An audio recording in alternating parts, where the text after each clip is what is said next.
Texas and Florida metros dominate the best places for buyers in Zillow's latest real estate market heat index, securing 7 of the top spots here. But most of the country's 50 largest metros and the U.S. at large favor sellers right now. So let's talk about the market here in North Texas. Joining us right now on Midday is Stacy Leslie, an agent and the founder of the Agency Real Estate Group. Welcome. Hi, Cleo. Glad to have you here, Stacy. So Texas definitely is on the map according to that study. What is the summer housing market looking like right now? And are there any hot spots that people are looking to that are booming right now? Texas is still seeing home prices rise. The market is just crazy. It might be a little bit slower and a little bit more stable pace than we've seen the last couple of years, but it's still on the rise. The April stats just came out from the MLS, and the median home sale price in Dallas is $390,000. So for that mid-America market of like $250,000 to $550,000 range, we are still seeing. Last week we had a home with 40 showings and 20 offers. So even with the interest rates increasing, we're still seeing quite a few offers come in and homes are still going up in price. Rates increasing. What are they looking like right now?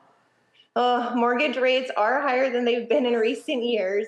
There is a long-standing relationship between when inflation goes up, you tend to see the mortgage rates do the same. The good news, the Federal Reserve did pause the federal fund rate increases recently. So all of a sudden, we've seen a couple dips the last few weeks, and we're really hoping that this is going to continue into fall because it looks like things might be stabilizing a little bit. All right, Stacy, do you have any quick tips for buyers and sellers in terms of what they can do to maybe help themselves with those interest rates? Sure do.